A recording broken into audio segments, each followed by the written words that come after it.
어제 본회의에서 상임위원장 선출을 했죠. 18개 상임위 가운데 6개 상임위원장이 선출됐습니다. 보시는 바와 같고요. 김태년 원내대표는 선수 그리고 나이를 고려했다라고 밝혔습니다. 여야 모두 양보할 수 없다고 했던 법사위원장인 4선의 윤호중 의원이 뽑혔습니다. 대학에선 철학을 전공했고요. 비법조인 출신입니다. 사실 12대 국회 이후 법조인도 이 법학 전공도 아닌 이 법사위원장은 19대 박영선 현 장관에 이어 두 번째입니다. 윤 의원은요, 박 장관과 달리 사실 법사위 이력도 없는데요. 그러다 보니까 의외의 선택이다라는 얘기도 나왔지만 원 구성 협상 과정에서 이 법사위원장의 상징성, 또 중요성이 부각이 된 만큼 영향력과 무게감을 고려한 것 아니냐라는 해석이 나옵니다.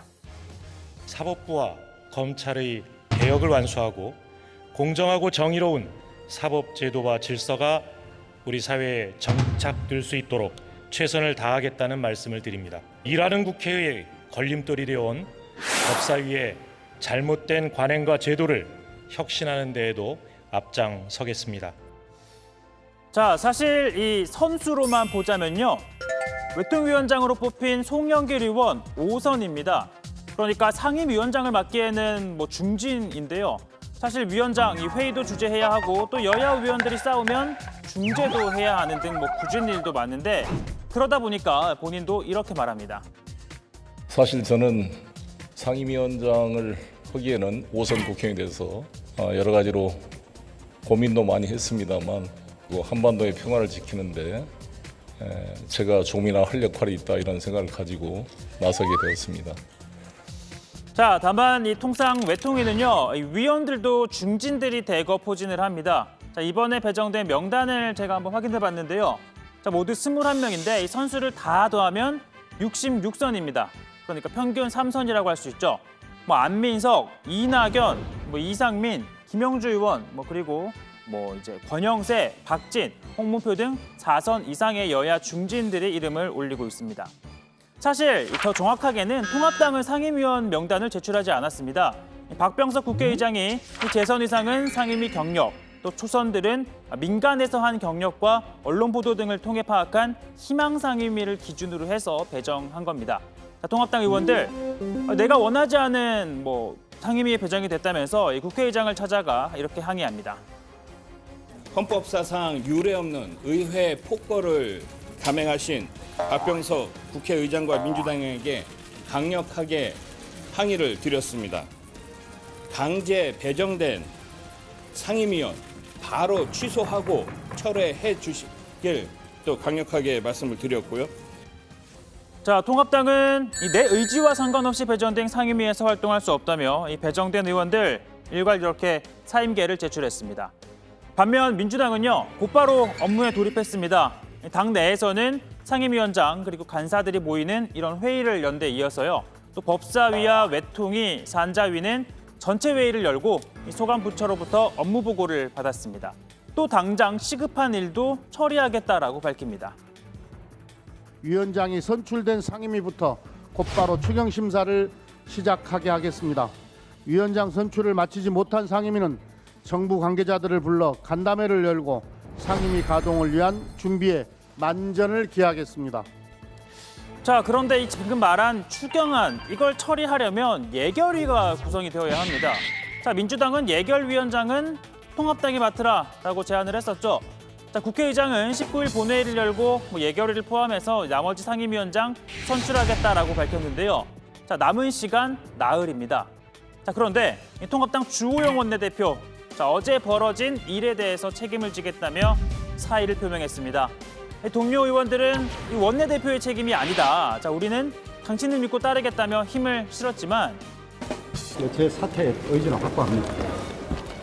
이렇게 원내대표직을 내려놓겠다는 뜻을 재차 강조했습니다.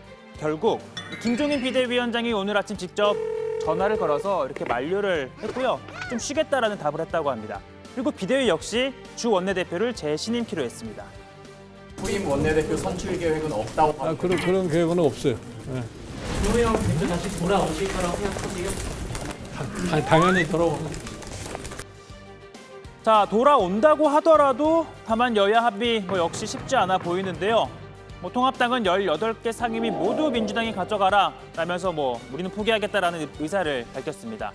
나흘 뒤 본회의가 열린다고 하더라도 그러니까 어제 같은 상황이 또 재현될 가능성이 크다는 건데요.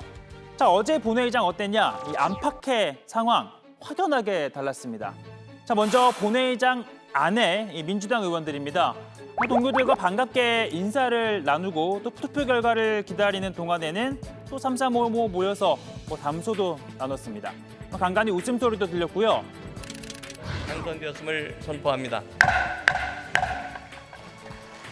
자, 이렇게 당선자가 나올 때마다 박수를 치면서 서로 축하도 했습니다. 자, 반면 본회의장 밖 통합당 의원들을 한번 볼까요? 일단 마스크를 쓰고 있어서 가려져 있긴 하지만 표정부터가 다릅니다. 롯데현대월 입구부터 국회 본회의장 앞까지 민주당 의원들이 지나가는 골목에 이렇게 쭉 줄을 섰습니다.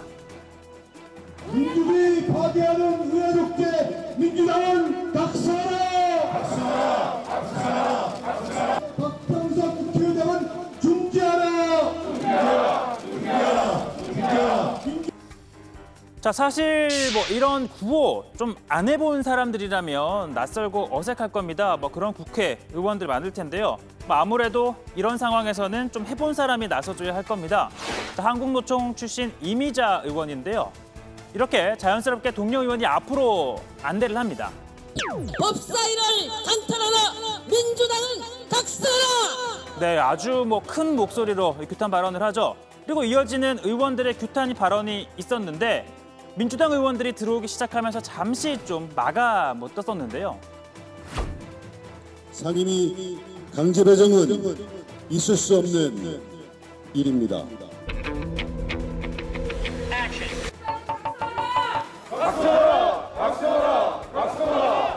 네, 역시나 이렇게 좀 말이 끊기는 그런 민주당 의원들이 들어오는데 조용히 또 말만 하면 안 되니까요. 이미자 의원 등장해서 또 구호를 외칩니다. 자, 민주당 의원들은 이렇게 덤덤하게 본회의장으로 들어가고 있죠. 이 양 옆에서 항의를 하고 있는데도 덤덤하게 들어갑니다. 자, 그런데 저기서 이제 마스크를 쓰고 들어오는 한 분이 있습니다. 마스크를 썼지만 누군지는 다 아시겠죠? 이낙연 의원인데요. 걸어오면서 보시는 것처럼 통합당 의원들을 향해 고개도 숙이고 손도 들어서 인사를 해보고요. 그리고 문 앞에 서 있던 한 의원, 김태흠 의원처럼 보이는데 이렇게 팔을 한번 툭 치면서 격려도 합니다. 자, 오늘 발제 이렇게 정리해 보겠습니다. 민주당 상임위 활동 본격 돌입, 통합당 강제 배정 사임계 제출입니다.